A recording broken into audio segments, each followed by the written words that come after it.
حضرت علی نے فرمایا، جب خواہشات اللہ کی رضا کے لیے چھوڑ دی جائے تب دعائیں فوراً قبول ہوتی ہیں۔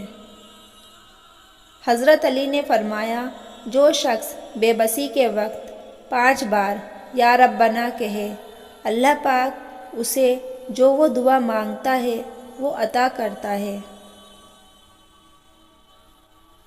حضرت علی نے فرمایا، اگر اللہ نے تمہارے دل میں کچھ ڈالا ہے اور تمہیں دعا مانگنے کی توفیق دی ہے تو یقین رکھو نصیب میں بھی وہی ڈالے گا انشاءاللہ۔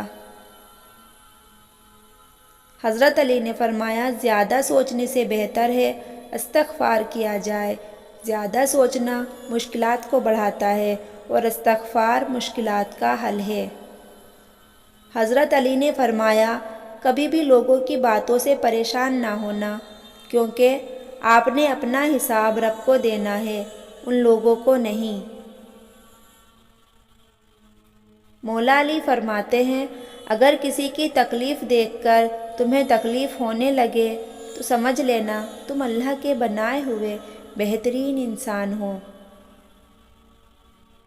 حضرت علی نے فرمایا، کبھی بھی کامیابی کو دماغ میں اور ناکامی کو دل میں جگہ نہ دینا، کیونکہ کامیابی دماغ میں تکبر اور ناکامی دل میں مایوسی پیدا کر دیتی ہے۔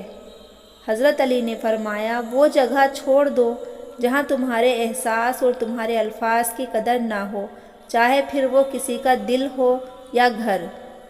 حضرت علی نے فرمایا، لا حاصل کو اگر پانا چاہتے ہو تو تہجد پڑھا کرو، کیونکہ جو نصیب میں نہ ہو اسے تہجد کی دعائیں مقدر میں لے آتی ہیں۔ حضرت علی نے فرمایا، زندگی کے 3 اصول بنا لو، اس سے ضرور معافی مانگو جسے تم چاہتے ہو، اس سے کبھی کچھ نہ چھپاؤ جو تم پر اعتبار کرتا ہو، اور اسے کبھی مت چھوڑو جو تمہیں چاہتا ہو۔ حضرت علی نے فرمایا، جو بہت اچھا لگے اسے بہت کم ملا کرو، جو انتہا سے زیادہ اچھا لگے اسے صرف دیکھا کرو، اور جو دل میں سما جائے اسے صرف یاد کیا کرو، کیونکہ جو جتنا قریب ہوتا ہے دنیا اسے اتنا ہی دور کر دیتی ہے۔